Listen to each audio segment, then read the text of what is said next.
नमस्कार साथियों, मैं हूं जनक लाल राठौर और आप देख रहे हैं छोटा किसान। साथियों, इसमें आज कोई स्पेशल जानकारी हम नहीं लेने वाले हैं। बस इसमें यह चर्चा करेंगे कि जो हमारी खेती पर जो वातावरण का प्रभाव पड़ता है, क्लाइमेट चेंज का असर पड़ता जा रहा है। आप अगर पिछले कुछ वर्षों का आंकड़ा देखें, जैसे 2-3 वर्षों का आप अगर आंकड़ा देखें, अगर शांत चित्त से सोचें तो आपको यह आंकड़ा देखने को मिलेगा कि जो बरसात है वह लगभग 1 महीने डिले चल रहा है। मतलब कि अगर मैं सीजन की बात करूं, पूरी तरह से अगर मैं सीजन की बात करूं तो वह 1 महीने का डिले चल रहा है। अगर आप पिछले कुछ वर्षों के डेटा लेंगे, जैसे अगर मैं बरसात की बात करूं तो अगर जून में वर्षा होनी होती है तो वर्षा होगा जुलाई से, और जुलाई से अगर होना है जो वर्षा वह होता है अगस्त से। मतलब 1 महीने का डिले। अब इस प्रकार से अगर अभी आप देखें तो एक मतलब कहा जाए तो दिल को दहलाने वाला मंजर भी आता है। मैं क्या ही कहूँ कि जैसे आप सोयाबीन की फसलों में देखेंगे, धान की फसलें हो गई या फिर जो भी फसलें हैं जो बारिश के चपेट पर आ गई, मतलब खत्म पूरी तरह से। मैंने अपने पिछले वीडियो में भी आपको कुछ अपनी जानकारी दिया था, जो मैं अपना शेयर कर रहा हूँ, अपना अनुभव। मैंने कुछ कई सारी सब्जियां लगाई, मूली लगाई, बरबटी, भिंडी, बंद गोभी, कई सारी सब्जियां लगाई, पूरी तरह से चौपट हो गई। क्यों? क्योंकि बरसात के कारण जो खर्चा लगा 20-30 हजार वो अलग। ऐसे ही अभी जो चल रहा है, अभी अगर आप सोयाबीन के किसानों को देखेंगे तो मतलब जो भी वीडियोस फोटोज आ रही हैं एकदम मतलब कि कुछ कहा नहीं जा सकता। शब्दों से हम अब क्या बयां कर पाए। जो प्रकृति का मंजर है उसको अब कौन ही कंट्रोल कर सकता है। लेकिन इस वीडियो में हम जो चर्चा करने वाले हैं वह यह है कि इन सबसे बचने के उपाय क्या हो सकते हैं। जो मेरा एक अपना ओपिनियन मैं शेयर करना चाहूँगा कि इसके उपाय क्या हो सकते हैं। आप इससे सहमत भी हो सकते हैं और असहमत भी हो सकते हैं। जो भी आपकी प्रतिक्रिया हो कमेंट बॉक्स में ज़रूर हमको बताएं, ताकि अन्य किसान भाई भी जो हमारी यह वीडियो देखें उनको भी लगे या फिर समझ में आए कि ये कारण भी हो सकते हैं, ये कारण नहीं हो सकते हैं, या फिर क्या कारण हो सकता है। अब दोस्तों, अगर मैं बात करूं कि क्या उपाय हो सकते हैं बचने के, तो जैसा कि आपने देखा है इस समय, मतलब कि इस वर्ष अगर मैं बारिश की बात करूं तो ऑन एवरेज अगर लेकर चलें तो 2500 से लेकर के 10,000 गुना तक बारिश अधिक हुई है, अगर आप लेकर के चलें। और उत्तर भारत में खासकर मध्य प्रदेश से ऊपर जितने भी राज्य हैं वहां खास करके अत्यधिक बारिश हुई है। और अगर यह आप थोड़ा सा आंकड़ा और पीछे देखें तो अभी कुछ समय पहले, कुछ महीने पहले की आंकड़ा है कि यूपी, बिहार, जहां आप देखें जैसे जुलाई और मतलब जून और जुलाई का समय, वहां पानी के कारण बुआई नहीं हो पाई थी। लेकिन अभी ऐसा है कि जो किसान भाई मेहनत किए और उनके पास सिंचाई का साधन है, यहाँ वहां से अपना साधन जुटा करके बुआई किए, फसल तैयार किए, अभी अब वो पानी के कारण बर्बाद हो रहा है, मतलब ज्यादा पानी के कारण। तो यह एक समस्या है। अब इसको निपटने के लिए हमको कुछ आपको जानकारियां होनी चाहिए, या फिर कुछ आपको ध्यान पर रख करके ही काम करना चाहिए। पहला क्या होना चाहिए कि आपको तो यह चीज पता होना चाहिए कि मौसम किस प्रकार से चेंज होते जा रहा है। जो वातावरण है, जो क्लाइमेट है, वह कैसे चेंज होते जा रहा है। मतलब कि जैसा कि मैंने पहले बता चुका कि 1 महीने का डिले है लगभग। तो उस हिसाब से अगर आप पूर्वानुमान मौसम की जो वैज्ञानिकों द्वारा की जाती है उन पर थोड़ा सा अपना ध्यान लगाएं, फिर उस हिसाब से अपनी क्रॉप का सिलेक्शन करें। फिर उसके बाद अपना भूमि को देख सकते हैं। भूमि का मतलब अपनी ज़मीन को, आपका ज़मीन कौन सी ज़मीन निचले स्तर का है, कौन सी ज़मीन उच्च स्तर का है, मतलब कि ऊपरी सतह का है, कौन सी निचली सतह का है। अब निचली सतह की जहाँ जो ज़मीन है वहाँ हम कौन सी फसल लगाएं जिससे अगर अधिक बारिश भी हो गई तो वह ज़्यादा नुकसान ना हो। अब उतली सतह की जो ज़मीन है वहाँ हम कौन सी खेती करें। अगर मान लीजिए धान की ही है तो धान आप निचली सतह पर भी बुआई कर सकते हैं, वाटर लॉगिंग की कैपेसिटी उसमें अधिक है, वह संभाल दे जाएगा। लेकिन अगर आप निचले सतह पर सोयाबीन की बुआई कर रहे हैं वहाँ आपको वह फसल नहीं संभाल पाएगा। सोयाबीन की हाइट ही कितनी होती है, कम हाइट की होती है।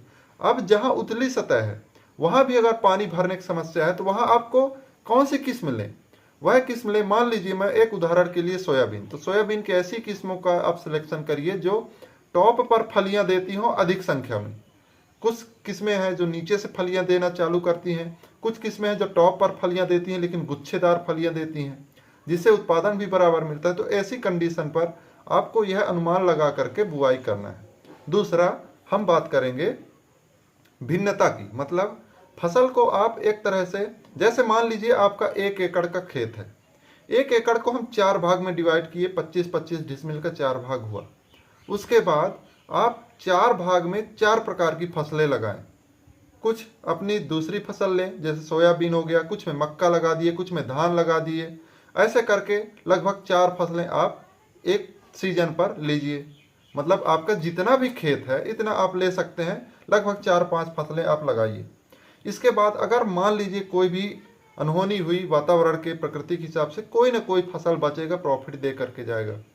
वैसे भी अभी और एक चीज़, जैसे कि मशीनरी की, जैसे मैं मशीनरी की बात कर रहा हूँ, एक ऐसा उपकरण होना चाहिए आपके पास या आपके एरिया के आसपास कि आप जल्दी से काम कर सकें।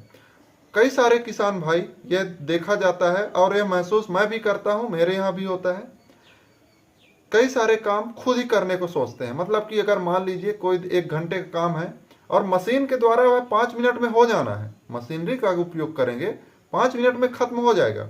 लेकिन कई सारे किसान दोस्त ऐसे भी होते हैं जो नहीं, मशीनरी से हम नहीं कराएंगे, हम खुद कर लेंगे, तो उसके लिए वो 1 घंटे 2 घंटे लगे रहते हैं। और इस समय की बर्बादी के कारण आप कुछ पीछे चले जाते हैं, अन्य किसान भाइयों की तुलना में आप पीछे चले जाते हैं। और वहीं मौसम की मार अगर पड़ गई तो आप फिर बाद में पछताते हैं कि काश हम यह काम मशीनों के द्वारा करवा लिए होते, जल्दी से करवा लिए होते, तो आज यह नुकसान उठाने को नहीं पड़ता। और यह भी देखा गया है कि मशीनरी की उपलब्धता भी कहीं नहीं है, तो वो बात अलग है कि जहाँ मशीनरी की उपलब्धता नहीं है वहाँ लोग को मजबूरी है कि हम ये करना ही करना है। अब जहाँ मशीनरी है वहाँ भी कई सारे किसान भाई ऐसी आलसपन कर देते हैं जिसके कारण उनको नुकसान पहुंचना देखने को मिल जाता है। अब एक चीज़ और इसमें हम जोड़ना चाहेंगे, जैसे कि मेरा ओपिनियन है, जैसे कि मैं बोला कि आप खेती के साथ साथ कोई अन्य कार्य भी कर सकते हैं, जैसे डेयरी फार्मिंग हो गया, पोल्ट्री फार्मिंग हो गया, और बकरी पालन हो गया।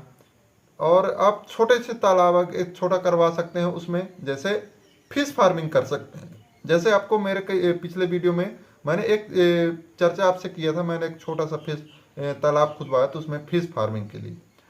तो फिश फार्मिंग भी एक अच्छा जरिया हो सकता है, एक साइड बिजनेस का, साइड मुनाफा का। देखिए, खेती एक बिजनेस ही है, जीवन यापन का तरीका नहीं है। खेती एक बहुत बड़ा बिजनेस सेक्टर है, लेकिन बिजनेस का मतलब यह है कि जहाँ प्रॉपर इन्वेस्टमेंट समय का और प्रॉपर मशीनरी होनी चाहिए। समय से इन्वेस्टमेंट और समय से सभी काम करोगे तभी बिजनेस में प्रॉफिट होगा। और खेती एक बिजनेस ही है और इसको बिजनेस के रूप में ही आपको लेकर के चलना है, तभी प्रॉफिट देखने को मिलेगा। जीवन यापन का तरीका तो हर कोई करता है। तो इस प्रकार से साइड बिजनेस में मैंने ध्यान दिया, तो वहाँ आप डेयरी के बेस पर आपका जो भी आप खेती बाड़ी करते हैं, वहाँ घास होता है, चारा होता है, उनकी जो बाई प्रोडक्ट निकलते हैं फसल का वो बचता है, तो आप 1, 2, 3 भैंस या गाय रख सकते हैं। तो वहाँ से आप अपना कुछ इनकम सोर्स जनरेट कर सकते हैं। उसके बाद या तो साथ में कुछ बकरियाँ रख सकते हैं। वैसे यह बात भी है कि आपके जो एक तरह से रेपुटेशन है, कई बोलते हैं उनको ठेस पहुँचता है, लेकिन जब आदमी सक्सेस होने की सोचता है ये सब आपको करना पड़ सकता है। उसके बाद आप मुर्गी पालन का भी सोच सकते हैं एक छोटे से एरिया पर, वो भी बहुत ही अच्छा, कम समय पर, कम जगह पर बहुत शानदार प्रॉफिट का एक जरिया बन सकता है। तो उसको भी आप सोच सकते हैं, उसको भी साथ पर लेकर के चल सकते हैं। जैसा फिश फार्मिंग का मैंने बताया, उसको भी कर सकते हैं। खेती पर कई सारे जुगाड़ हैं, कई सारी सुविधाएं हैं जिनको आप अप्लाई करके और अच्छा मुनाफा कमा सकते हैं। और एक मैंने बोला डाइवर्सिटी, एक तरह से विभिन्नताएं लाइए अपने फसलों के रोटेशन पर, अपने खेती की कार्यशैलियों पर, जिससे आपको हानि कम देखने को मिले। मौसम का भी मार हो तो आपको हानि कम देखने को मिले, कहीं हानि हो रहा है तो कहीं प्रॉफिट से कवर हो जा रहा है। इस प्रकार से अगर आप कार्य कर सकते हैं तो बेहतर मुनाफा देखने को मिल सकता है। हमारा यही ओपिनियन था। आप इससे हो सकता है कि सहमत हो सकता है नहीं हो। कमेंट बॉक्स में ज़रूर बताएं। वीडियो अच्छी लगी हो तो लाइक करें, शेयर करें और चैनल पर नए हो तो सब्सक्राइब करना ना भूलें। धन्यवाद।